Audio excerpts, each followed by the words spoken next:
What's up guys, Noah here and welcome to Book of Showtime Chapter 19. As always, if you have a topic you'd like for me to cover for Book of Showtime, be sure to leave it in the comment section down below or anywhere you can reach me on social media or the Book of Showtime Discord. So back in Chapter 12, we ranked every single Zombies mode in Call of Duty history, and while that was quite an undertaking, there's still more modes to rank. As much as Zombies has appeared in Call of Duty, sometimes it doesn't appear at all, or it has another mode supplementing it. In today's chapter, I will be ranking every other non-Zombies mode in Call of Duty since the original Modern Warfare. Quick disclaimer, I will not be ranking the free run mode in Black Ops 3 or the special ops and raid modes in Modern Warfare 2 2022.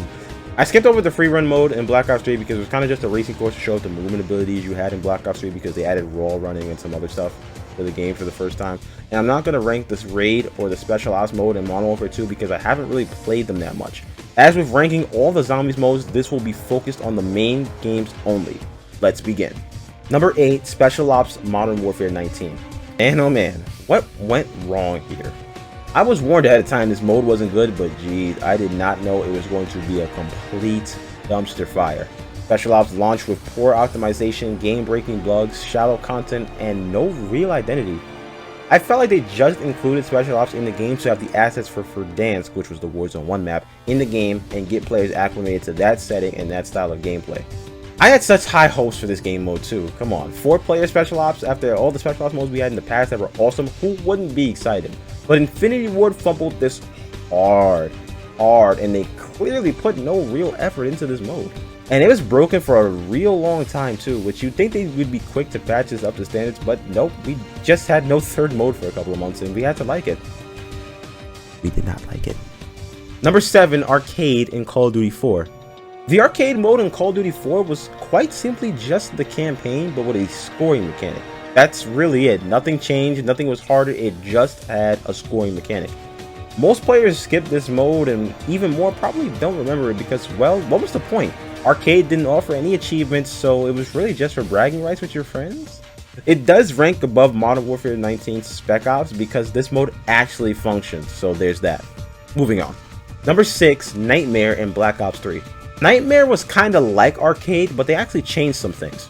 Nightmare saw campaign levels repurposed to have the players face zombies.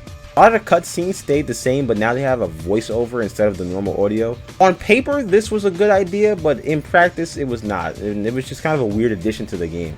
It felt like they did this to fill the game out some more, which was again weird because Black Ops 3 had plenty of content, and like Modern Warfare 19 Special Ops, this mode really had no identity for what it wanted to be. I played maybe 2 or 3 levels, but it wasn't that fun, and it's better to just go play the actual Zombies mode. Black Ops 3 had the best Zombies mode, so why not go play that? Number 5, Squads in Call of Duty Ghosts. First off, shout out to Call of Duty Ghosts for actually offering a very generous amount of content for day one. You really don't get that anymore. Multiplayer in Ghosts saw players able to make their characters for the first time, allowing a new level of customization to take into Call of Duty. Squads, however, allowed you to take some of the characters you made into battle against other player squads in various modes. This was an interesting way to introduce new players to PvP in Ghosts while at the same time allowing them to level up. Squads also featured a survival mode called Safeguard, which wasn't as fleshed out as the survival mode in Modern Warfare 3, we'll get to that later, but it was still a solid experience to pass the time and get some easy XP. Multiplayer in Ghosts changed a lot of things, so this was a really neat way for players to acclimate. Number 4, Extinction in Call of Duty Ghosts.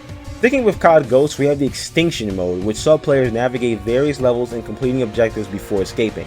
This mode felt like a solid blend of the Zombies and Special Ops modes, but I felt personally that looking back at it, the way the overall mode was structured, it almost felt like the precursor to what Outbreak would become in Black Ops Cold War. Now, I only played the first map as for some strange reason you can't pause the single player, and I also didn't get the DLC for Ghosts as many of my friends moved on very quickly from this game, and even now that I do have the DLC, I still have no one to play with, so hey, anybody have Ghost on Xbox and play with me? The mode did suffer from only having one map, and the difficulty meant that you had to replay the lone map a few times to level up enough to really complete a run. At least me and my friends had to. We did not fare well against the cryptids, but I think this mode was still a really solid experimental mode, and I'm really glad Infinity Ward. You know, Call of Duty Ghosts was a pretty experimental Call of Duty. It gets a lot of flack because it wasn't as good as Ghost, but when you look at how much they really stepped out their comfort zone on a lot of mechanics, Infinity Ward, they showed out this year, and yeah, a lot of the stuff didn't really hit, but you really have to give them credit for trying. Number 3, Exo Survival and Advanced Warfare. This is a really solid mode. Not a good mode, but a really solid mode. It wasn't going to blow you away, but it was there and it was nice to pass the time with. As you guys know, I'm a huge fan of the survival or the endurance modes that have come around in the last decade of gaming. You know, you had Horde, you had Zombies, so every game seems to have a survival mode now, and Call of Duty, they seem to usually do it right. Exo Survival was kind of similar to the Safeguard mode in Ghost, but the added Exo movement and futuristic aesthetic really added some depth to it. Similar to Ghost, Survival took place on the multiplayer maps, so it was a really cool way to learn them and acclimate, and also have some fun with a friend. It was co-op. Like I said before, this mode was really solid. It wasn't super memorable, it didn't reinvent the wheel, it was just a solid addition to a game that had a very good amount of content. Exo Survival was kind of like a precursor to the Exo Zombies mode that would launch later in this game's lifecycle, and like the Safeguard mode in Ghost, Exo Survival stopped after a while, as opposed to Zombies where you just kind of go until you die, but facing off against enemy soldiers in mech suits was a lot different than facing off against the undead. Call of Duty has kind of strayed away from the survival modes unless it's Zombies in the last few years, but usually when they do these survival modes, they're a hit, and Advanced Warfare is no different. Number 2, Special Ops in Modern Warfare 2 2009.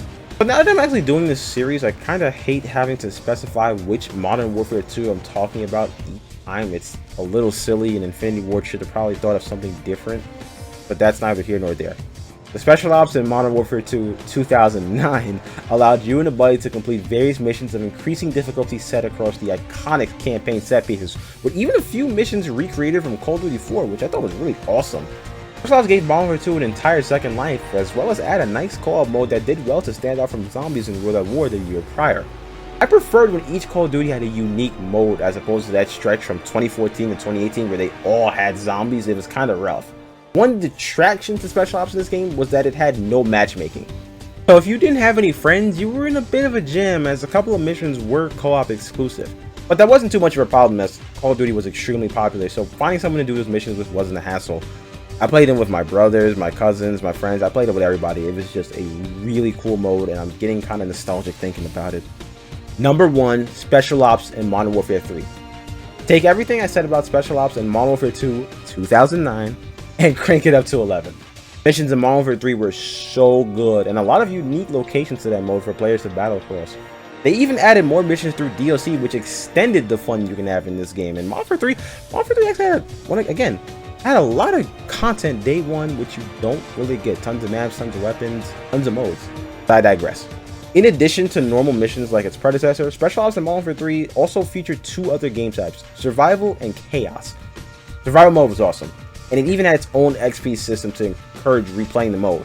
The maps were limited to multiplayer maps, you probably might have guessed that already, but each map also had an assigned tier of difficulty, so it wasn't just the same old song and dance no matter where you were. Chaos mode that will come later in the game's lifecycle, that was really fun, and I won't lie to you guys, I didn't play it that much, but it was pretty unique. It was kind of like the Warriors games though, like, you know how you kind of go to the big field and you fight a bunch of enemies? This was like that. You were spawning on one of the maps they curated for the mode, enemies would rush you non-stop, and you kind of had to chain this combo and keep the combo going, and once the combo ended, the game ended. It was pretty crazy, and there's something different, something unique, something you didn't see in Call of Duty at that point, which just added to the overall experience of Special Ops. Every other game listed prior has had some variations of these modes, but I just feel like MW3 did all of them right. The missions, the Chaos mode, the survival, everything was tremendous for its time, and it really holds up pretty well. And that is why I say Modern Warfare 3 Special Ops is the best non-zombies mode in Call of Duty history. Alright guys, thank you so much for watching. Let me know down below what you think the best non-zombies mode in Call of Duty history is. Inshallah, I will see you in the next chapter.